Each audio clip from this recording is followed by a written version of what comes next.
et de structures similaires et assimilées, Mesdames, Messieurs les membres du Bureau exécutif national de la JPS, Mesdames, Messieurs les coordonnateurs départementaux et communaux de la JPS, Monsieur le directeur général de la Maison de la Presse, chers frères et sœurs patriotes, c'est avec honneur et fierté que je prends la parole aujourd'hui pour procéder au lancement d'un programme ambitieux de notre mouvement dénommé les rendez-vous sur les politiques publiques de la JPS.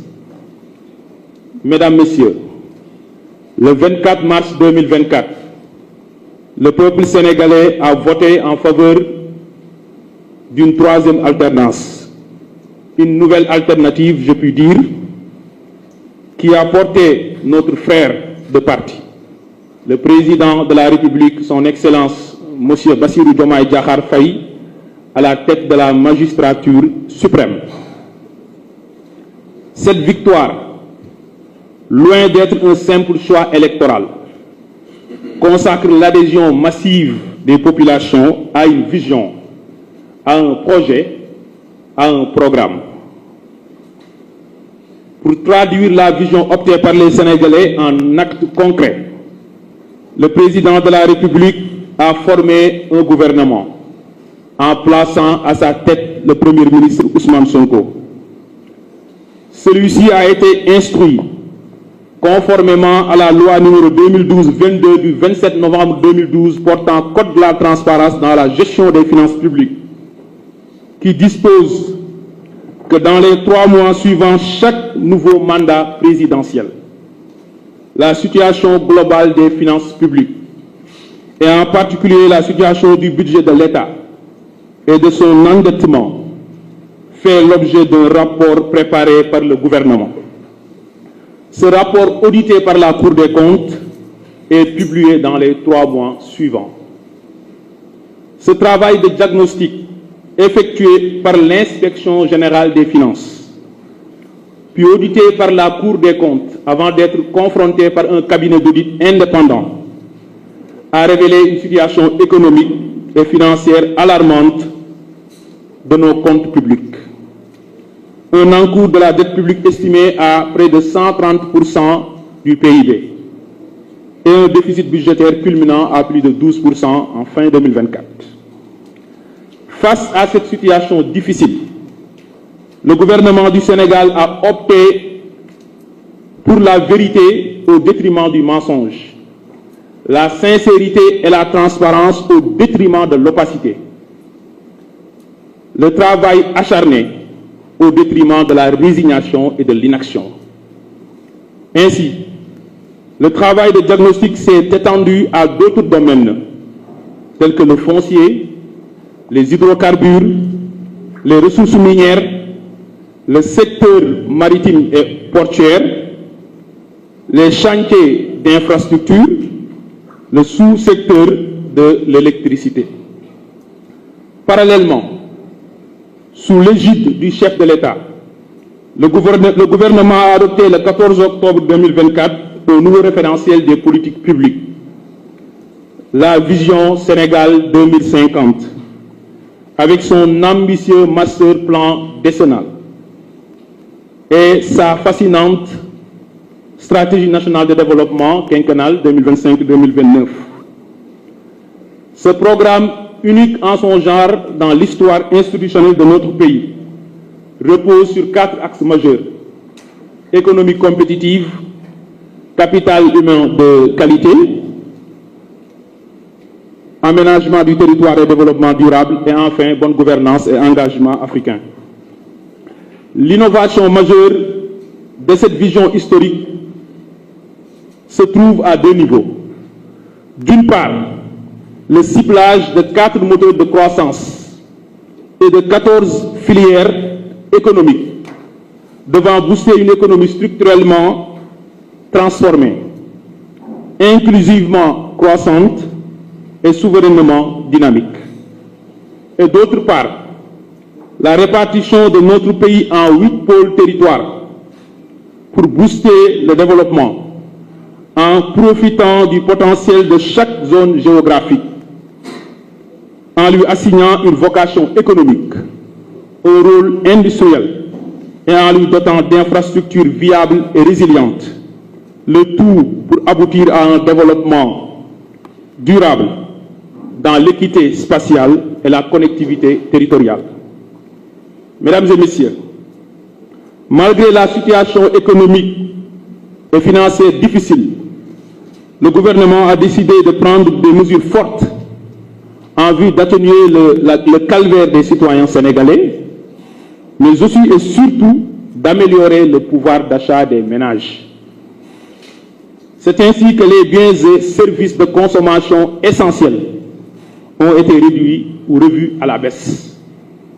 Le riz, l'huile, la farine, le pain, l'oignon, la pomme de terre, le ciment, l'électricité, l'essence, le gasoil ou encore le gaz butane. Ces efforts ont été accompagnés par des réalisations concrètes dans des secteurs vitaux tels que l'accès universel à l'eau et l'électrification rurale. Par ailleurs, relativement à la situation des finances publiques, loin d'être dans une logique de résignation, le gouvernement a lancé le 1er août 2025 le plan de redressement économique et social.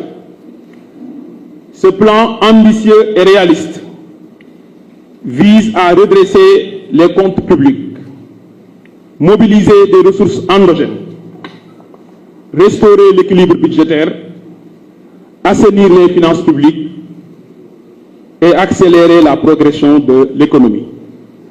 En comptant à 90% sur des ressources endogènes pour assurer son financement, le PES opère une rupture majeure et historique avec les anciens plans de contingence et de résilience connus jusque-là par notre pays. Le message est ainsi clair. Notre pays, le Sénégal, mise d'abord sur son potentiel économique, financier et fiscal domestique avant de se tourner vers l'extérieur pour assurer le financement de son développement. Mesdames et messieurs, en dépit de tout ce qui précède, force est de reconnaître que la dette héritée des gouvernements précédents continue d'amoindrir, voire de fragiliser les marges de manœuvre budgétaires et financières de l'État. Avec un encours de la dette publique de l'administration centrale estimé à 23 668 milliards de francs CFA, composé d'une dette extérieure de 68%, structurée en dette commerciale à 65% et libellée en devises étrangères à 68%. Est-il possible de considérer toujours que la dette publique du Sénégal est soutenable? Avec une charge lourde sur le budget de 2026, au point d'atteindre un niveau de remboursement de 4 307 milliards en amortissement de son principal et 1 150 milliards de francs CFA en intérêts et commissions, soit 5 497 milliards au total. Le service de la dette publique du Sénégal offre-t-il des perspectives alléchantes? Pour discuter le sérieux et épineux sujet de la dette publique, nous avons porté le choix sur deux experts. Monsieur le ministre conseiller Mounirou Ndiaye, enseignant-chercheur et économiste chevronné, l'inspecteur principal du Trésor, Dr Alioune Diouf, qui est le directeur de la dette publique, fonctionnaire expérimenté et rompu à la tâche. Par ma voix, la JPS vous remercie vivement pour votre disponibilité à venir nous accompagner dans le lancement, en tout cas dans la première session de ce programme. Mesdames et messieurs, les rendez-vous sur les politiques publiques de la JPS ont été initiés pour répondre à trois besoins. Premièrement, offrir aux jeunes du parti un cadre de réflexion et d'échange sur les politiques publiques afin de renforcer leurs capacités politiques, techniques et opérationnelles sur les thématiques de gouvernance. Deuxièmement, assurer le portage du débat public par la jeunesse patriotique, afin qu'elle anime régulièrement l'espace médiatique classique et les réseaux sociaux par les sujets prioritaires de l'action gouvernementale. Troisièmement, constituer un vivier de jeunes aptes à assumer et à assurer des responsabilités politiques, techniques et stratégiques au sein de l'État, des organismes publics, des sociétés publiques et enfin des collectivités territoriales. Ainsi, tous les 15 jours, une thématique afférente aux politiques publiques sera choisie et 2 ou 3 experts seront invités pour enrichir le débat. Pour assurer la pérennité de ce programme, nous avons inscrit au cœur de ce que nous faisons 4 principes directeurs. Le premier principe est le principe de régularité. Régularité dans la tenue de nos sessions tous les 15 jours. Le deuxième principe est le principe de ponctualité. Ponctualité pour tous ceux et celles qui ont été sélectionnés. Donc c'est plus de 30 jeunes partout au Sénégal pour participer de façon assidue donc à nos sessions. Le troisième principe est le principe de rigueur. Rigueur dans la préparation des sessions. Et avant chaque session, une documentation exhaustive est collectée et mise à la disposition des participants. Donc la revue documentaire doit être de mise. Rigueur dans la conduite et l'organisation des sessions et rigueur dans le suivi de tout ce que nous faisons. Et enfin, le principe d'excellence qui doit être au cœur de notre action. Cette première session qui marque le lancement officiel du programme est placée sous le parrainage de M. Cheikh Diba, ministre des Finances et du Budget, soulignant ainsi la portée institutionnelle du programme. Mesdames et messieurs, sur ce, je déclare ouverte la première session du programme Les rendez-vous sur les politiques publiques de la JPS et souhaite à toutes et tous une excellente session. Je vous remercie de votre attention.